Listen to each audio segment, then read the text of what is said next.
Hello, this is CK Prime 7, and we are back for another commentary for Heroes vs. Villains, Round 10. Yeah, let's go ahead and get started. So we start this off with the very first voice acting bit for this series. By the way, it's kind of funny, whenever I release these rounds and when I read people's comments, I guess there's just certain things I expect people to comment on. Like, for example, I'm surprised, hold on, let me back up for a second.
than Kronk.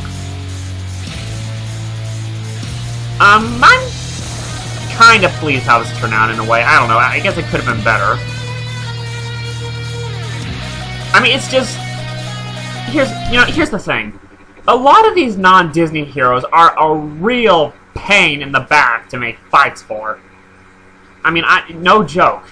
Like, for example, the heroes from We're Back, a Dinosaur Story. I mean, as much as I loved that film as a kid, it was a part of my nostalgia childhood. It's just... The heroes in that film are so hard to make fights for because they don't do a whole lot in the film. That's a shame. And it's a short movie, too. It's only an hour and 12 minutes, so it's a pretty short movie. So, yeah. And the same thing can be said about Fly, Stella, and Chuck, because they don't have very good footage for the series, exactly.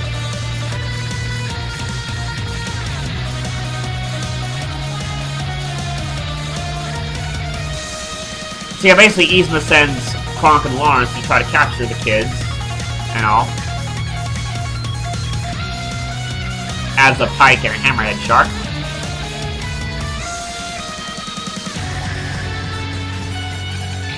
Poor Kronk.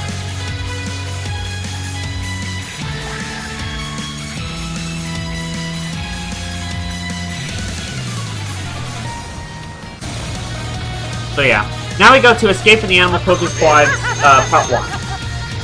So Sykes calls Corella about McLeach's discovery and pod of Littlefoot friends, and they all decide to go over and check it out.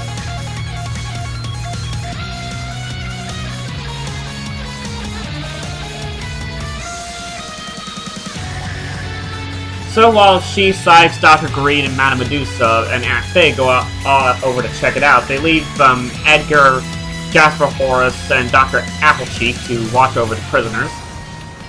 Again, this brightness is driving me crazy! I still can't figure out what the deal is with the brightness thing on my... I'm beginning to think maybe it is my laptop, but I don't know. There's gotta be a way I could fix it.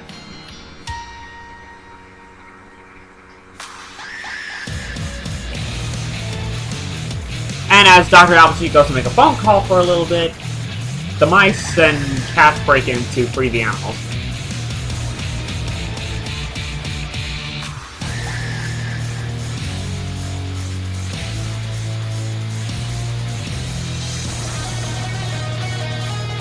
By the way, gotta love this music, by the way. You can thank Gorhanix for suggesting this music to me. It's a remix to Jury's theme, obviously. Which is pretty awesome.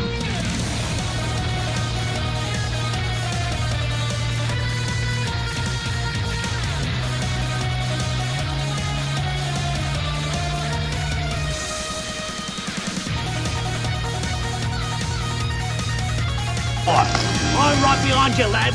Oh. You know, of all the Disney villain henchmen, I think Jasper and Horace are one of my favorites, along with Pain and Panic and Iago and etc.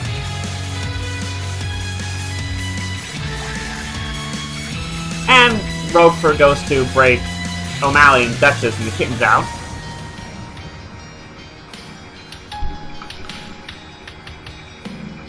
You know, I'm gonna be completely honest,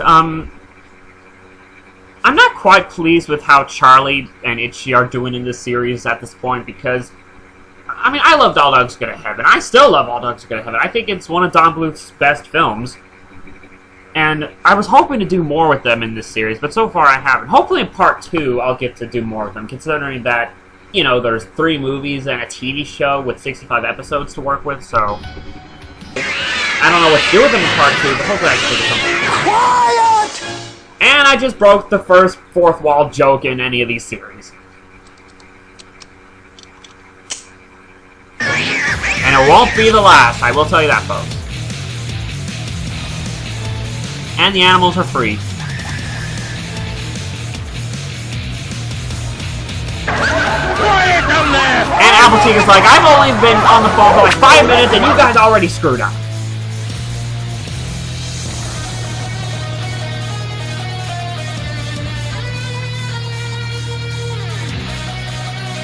And they go after the animals. Next we have Pooh and Friends vs. Rogue and Thud, made by Disney Dan 93, who did a really good job on this fight, I must say. I mean, okay, the idea of this pair-up was actually by... I came up with this idea for a fight, but I figured since Disney Daniel loves to make fights with Winnie the Pooh, and since at this time he finished watching all the episodes of the New Adventures of Winnie the Pooh, I figured that this would probably be a good fight for him to make.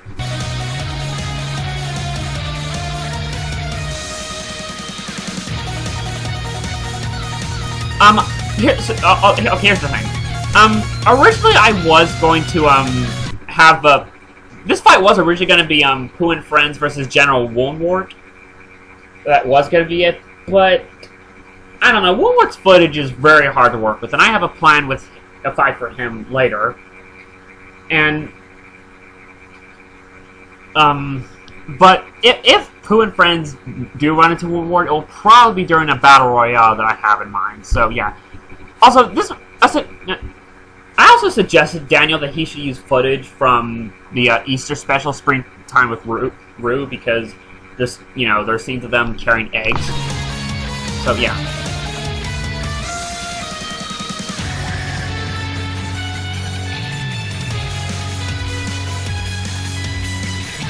A lot of people also wonder what's going to happen to Pooh and Friends this series, because a lot of the villains in here are much darker than any Disney villain. Like Tyler, Ma, Claudanus, Woundwort, etc.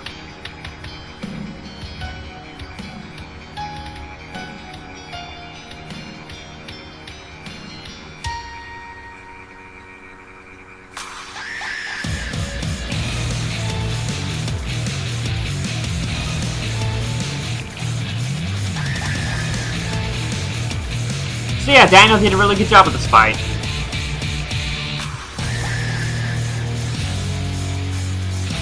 And I do hope to do more with Pooh and Friends in the future. Next we have Escape from the Animal Flip Squad Part 2, where McLeach and the other villains have thrown Littlefoot Friends into a giant cage arena thing full of dangerous animals to test their strengths and weaknesses and all. Doesn't make much sense, but whatever. It's a good way to use these minor Disney animal villains, Lumpjaw, Sabor, and Rano.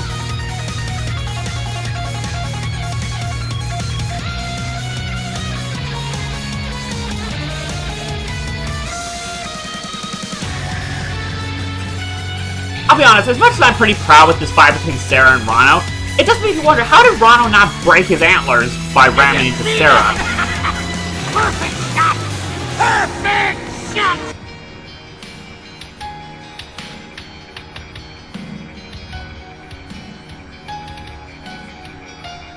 Poor Spike. And, yeah, I think Ace could have edited this a little better, but oh well. I guess it's the thought that counts.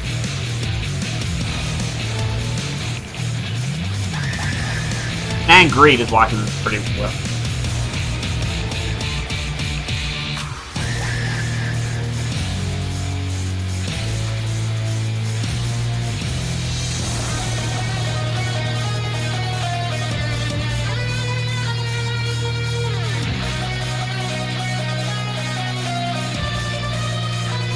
Yeah, I'm surprised Ace the Killerface did not use footage of Sabor from Tarzan 2, because that was Sabor that was stalking little Tarzan. And unfortunately, of course, Sabor gets killed off.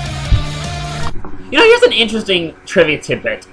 An idea I was originally going to go for who was going to break Littlefoot and then out, originally wasn't going to be Rex and them. And originally, I had this funny idea that maybe Louie would get into McLeach's truck and then ram right through the cage and then break him out or something like that. Because, there's the scene where, in We're Back, where Louie gets into that excavator, but, yeah, I couldn't get that to work very well, so, yeah.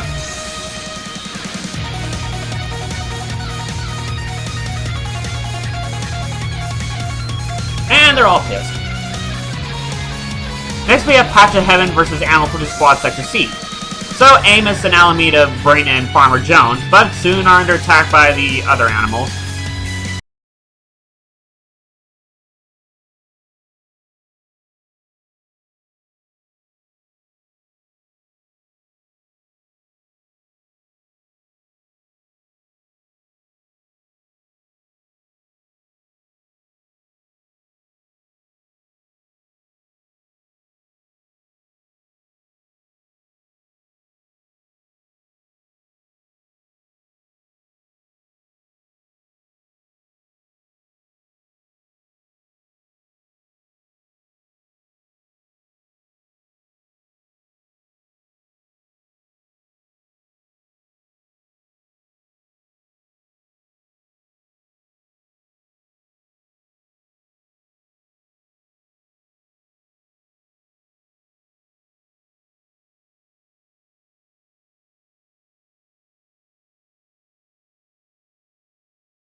caught.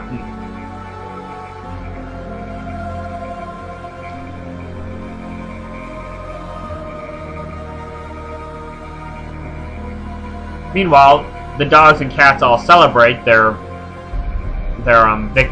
victory and all.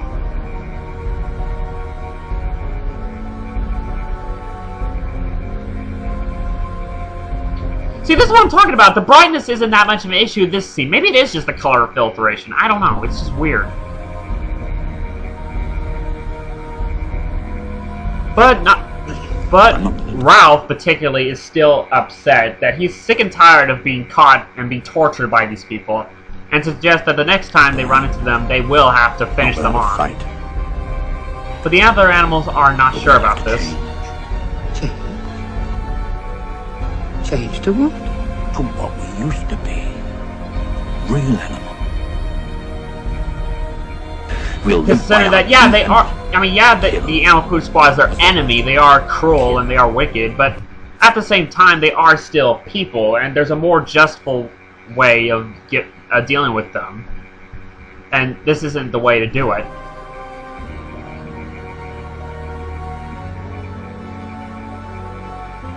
So yeah. And then we get this bit where Phoebus runs to Aladdin's crew and tells them about Moses' brother is working with Frollo,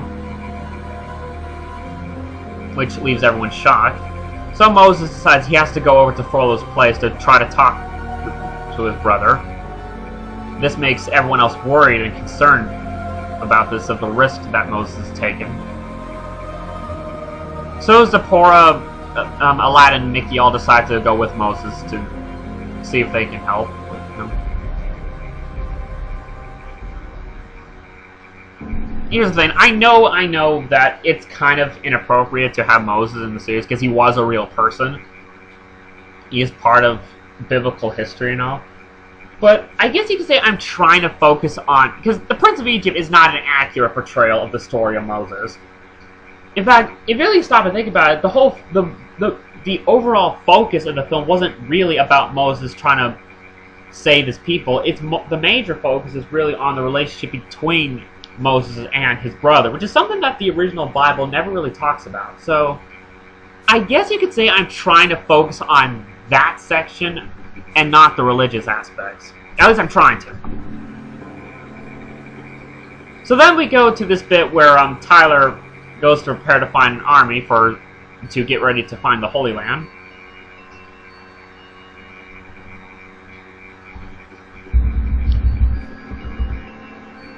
By the way, for those who don't know, this music is from the movie The Secret of Kells, which I have not seen that movie, but Gordon X keeps going on and on how much he loves that movie.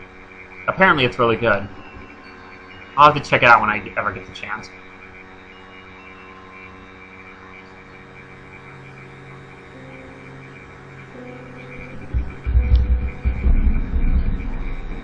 Rameses?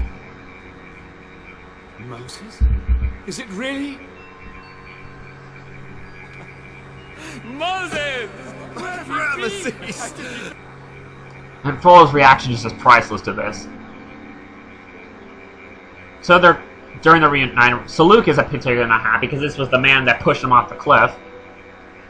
But Rameses just silences him.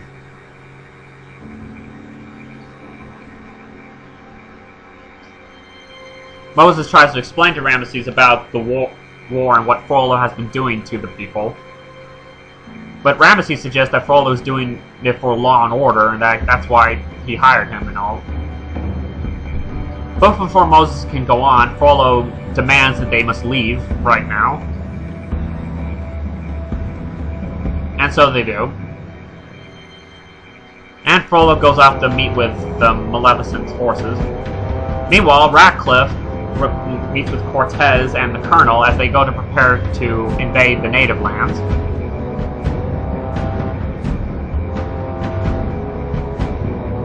Back at Pride Rock, Simba has finally recovered from his injuries from his fight with Sharptooth. And Timon and Pumbaa warn him about Scar getting his forces together. And as they all try to figure out what to do, they are unaware that they are being watched by Tyranno.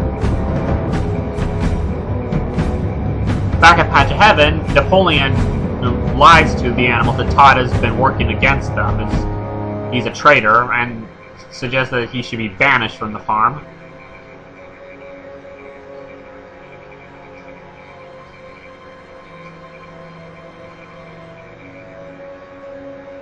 So Todd leaves, Napoleon heads off to continue his plans.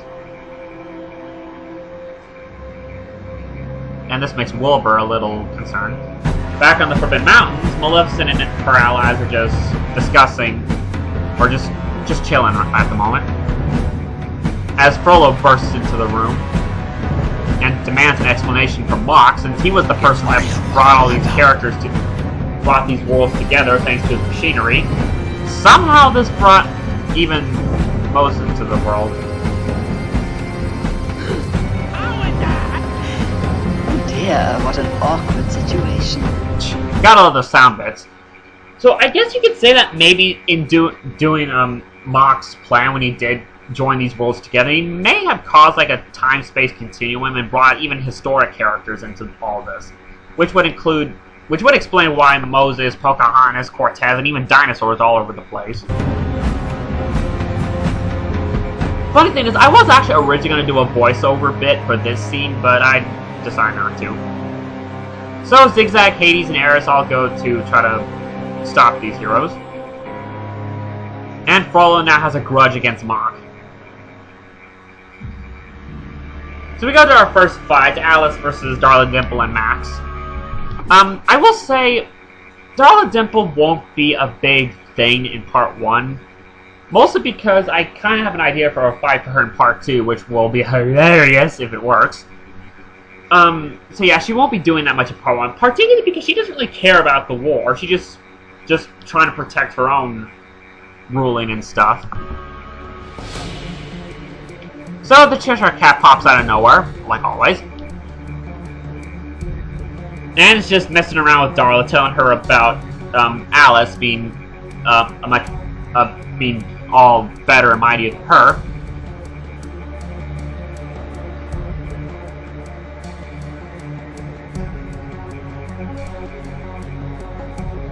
By the way, for those who don't know, this music that's playing in the background is from Primeval. I talked about on and on how much I love that show. It is actually a really good show. If you guys haven't watched it, definitely check it out if y'all ever get the time. Definitely love this editing I did here with Ratty giving Alice the cup of tea.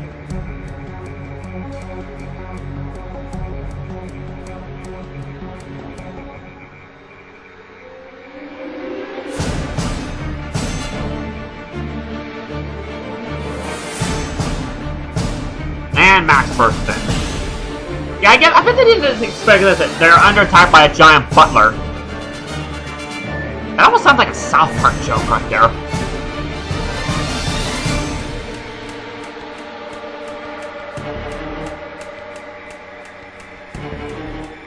I was actually thinking about having this fight done earlier in the round, but yeah, just some fun.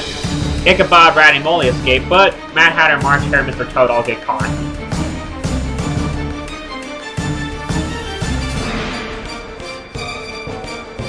Next we have the Battle of the Nederlands, and this is probably my least favorite fight I've done for this round. I mean, it's not terrible, but it could have been better, I thought.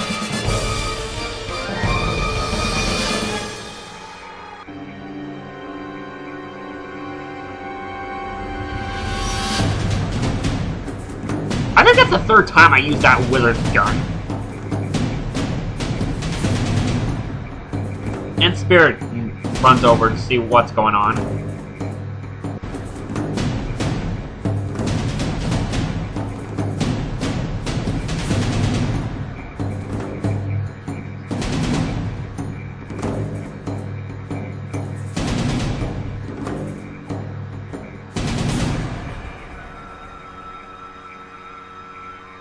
And Ratcliffe and them is taking over the native lands.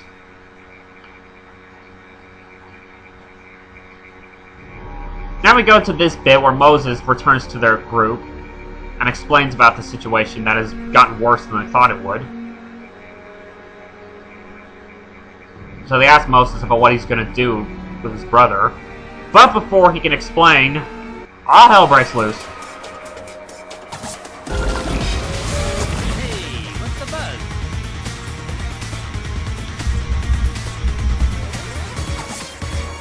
Says Hades, Eris, and Zigzag burst in.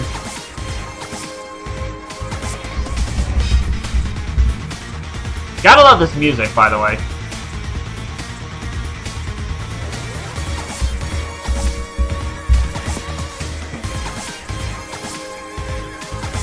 And Hades summons the Hydra.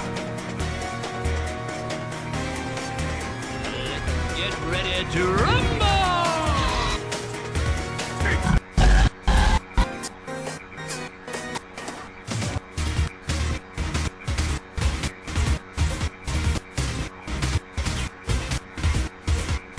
And Omar uses a guitar to cut his head off.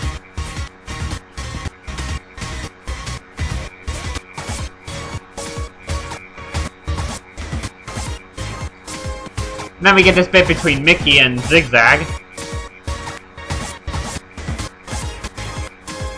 As he summons the dragon from the Page Master.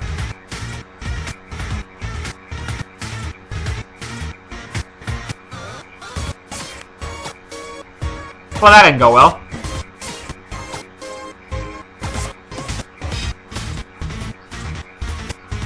As it just so happens, Mickey just has a bunch of magic beans with him the whole time. Or at least he found the magic beans inside the dragon.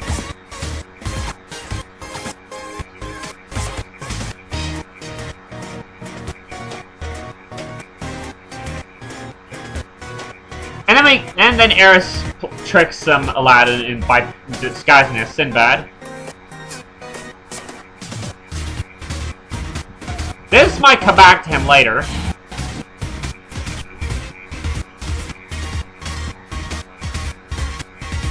And Aladdin and them are just wondering what all that was about.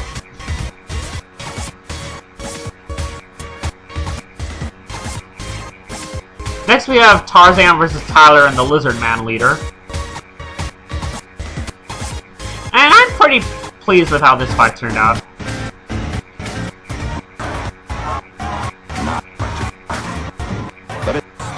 You know, I'm gonna be completely honest. I hate to admit this, but as much as I do hate Tyler and I hate the movie he's from, it is pretty easy to make fights with him, because he does have a lot of fight footage. So Tyler challenges Tarzan to fight him. Tarzan doesn't want to fight him, but as Tyler lunges at him, he figures he has no choice.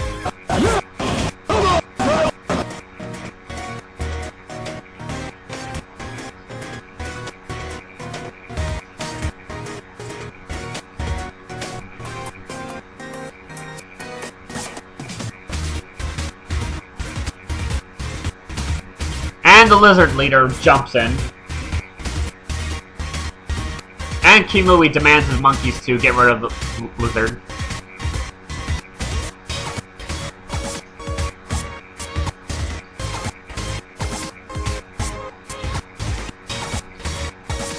And Tarzan and them escape before Tyler can thwart them.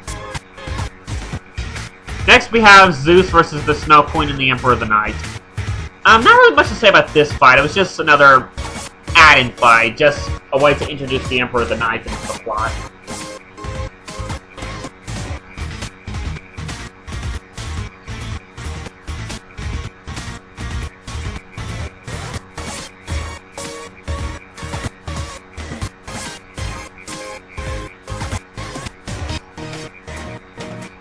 Just sort of watching at the moment. Like I said, not really much to say about this fight, like production-wise or whatever.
But due to the one ring that Tarzan is currently holding, he manages to defeat Necron.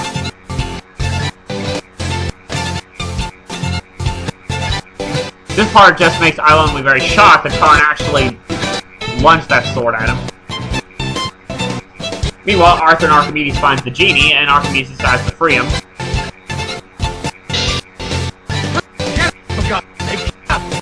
This is probably one of the funniest scenes in Wizards right here. You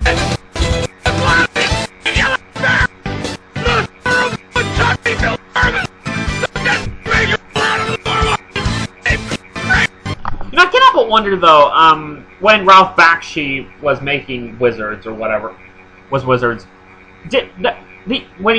he named one of those guards Fritz, is that supposed to be like an homage to Fritz the Cat or whatever? But whatever.